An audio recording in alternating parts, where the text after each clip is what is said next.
Hello and welcome to this self-training module, which is about the stages in a workshop. At the end of this module, you will be able to design workshops in a structured way, structure workshops in a way that allows participants to grow in autonomy, and adapt the structure of your workshops according to the needs of your public and to make your workshops more dynamic. Please feel free to pause or rewind this presentation at any point. Now let's look at a basic template for an efficient educational sequence. This diagram shows the basic educational sequence that we recommend. As you can see, it contains 4 parts: an awakening stage, a supply stage, a production stage, and a transfer stage. We are now going to look at all these 4 parts in the sequence in detail. First, there is what we call an awakening phase. But what do we mean by this?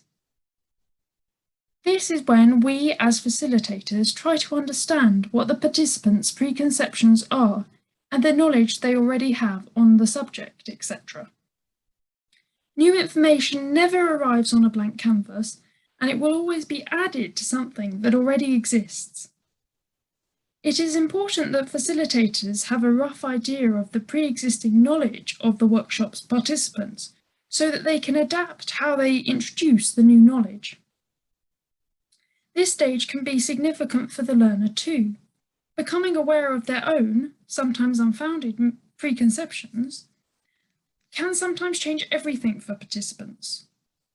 Also, it can help participants to realise that they are not completely clueless, that they do already know things, even if their knowledge is minimal. Finally, activating learners' preconceptions, both positive and negative, is like turning on a switch and can enable participants to engage more actively in the learning. There are many educational tools to help bring out learners' thoughts and feelings on topics. For example, using post-it notes.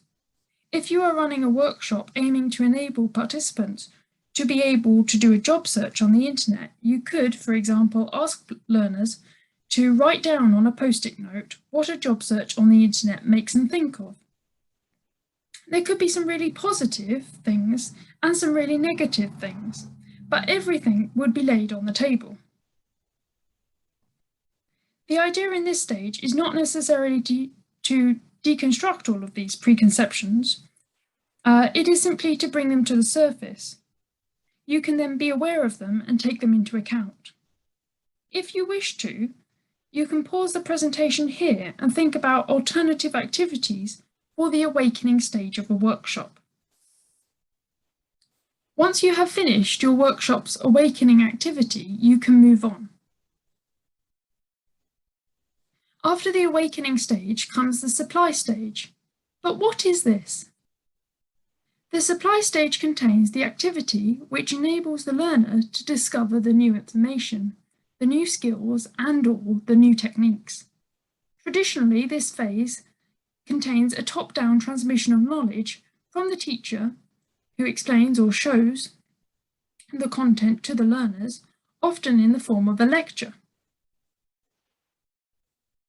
For example, during this stage, a facilitator might explain how many people have found a job on the internet in recent years, showing a key job search website such as LinkedIn, and then the facilitator might demonstrate how to use it.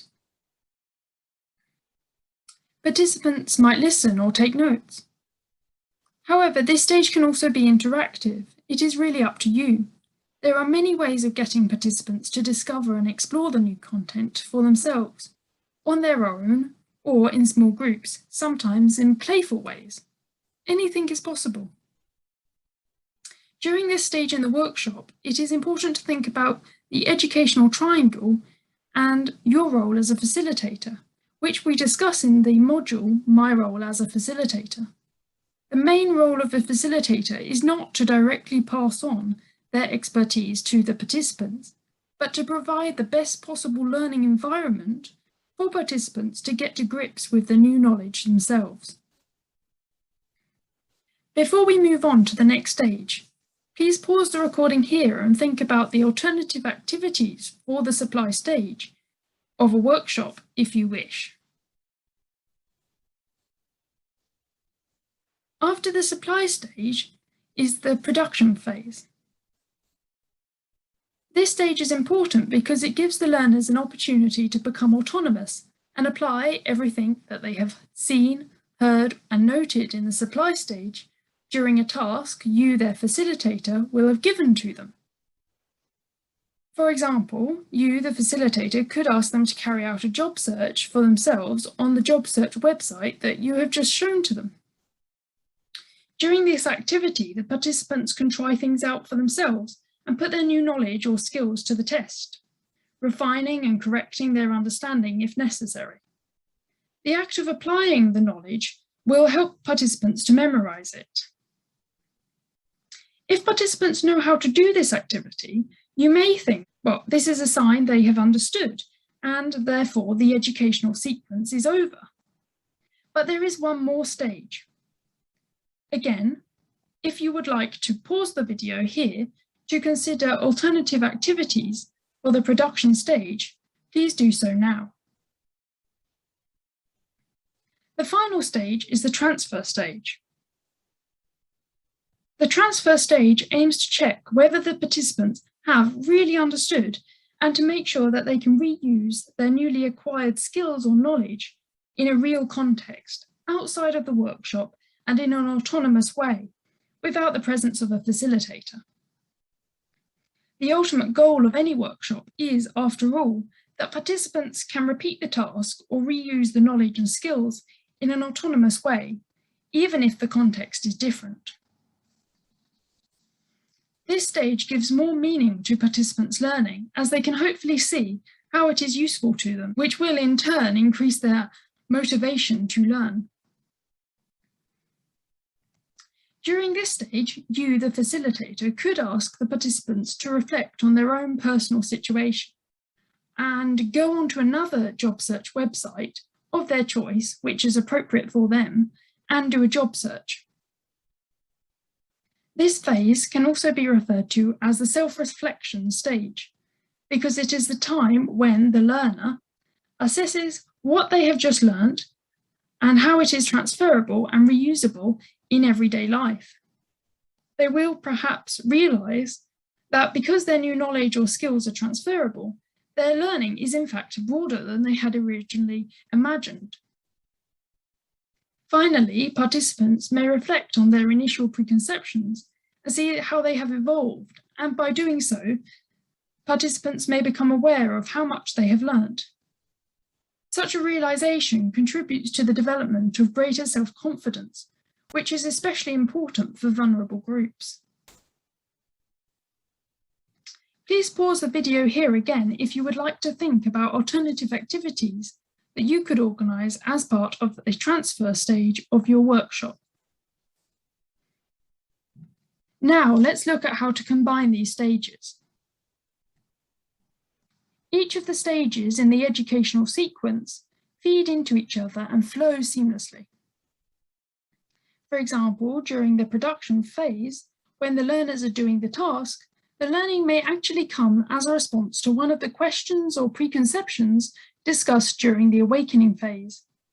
The learner may have thought that the task, for example, doing an online job search, was very easy or very difficult, but now they are doing it, they may realise that that was not the case, or that is not the case. The order of the stages is not strict, and you can change it however you wish. The most important thing is to make sure that the workshop covers, at some point, all of these 4 stages. On this slide, you can see just one example of a possible combination of the various stages within a workshop.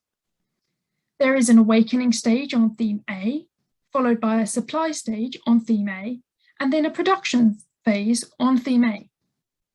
After that, there is a second supply stage on theme A, and a second production phase on theme A. Then there is awakening phase on a theme B, followed by a supply and production stage on theme B. Finally, there is a transfer stage on both Theme A and Theme B. Changing the order will create a sequence which is rich and dynamic and full of meaning for the participants, and which allows them to leave the workshops feeling autonomous. You can also change the order to suit the needs of your participants.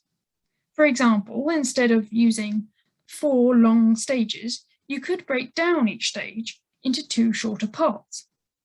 Shorter activities of around 5 minutes in duration can help gradually build the self-confidence of participants until they are happy to engage in longer workshop stages.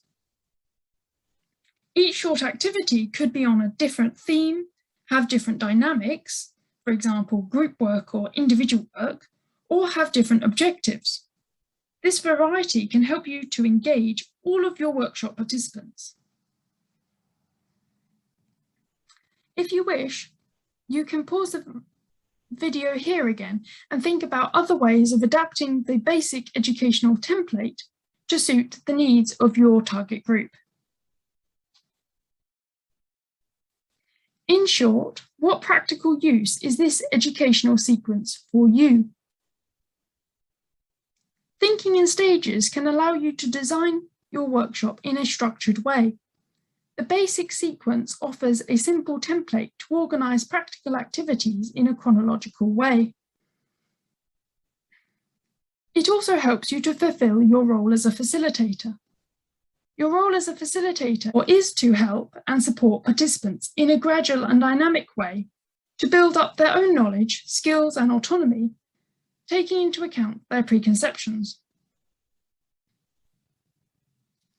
Sequencing into stages with different types of activities allows to create a more varied and more motivating and more dynamic workshop.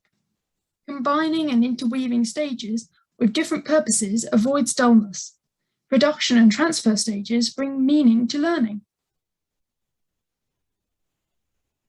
This is the end of the Stages in a Workshop self-training module. If you haven't already completed the 5 other self-training modules, we recommend that you continue your training journey by completing them.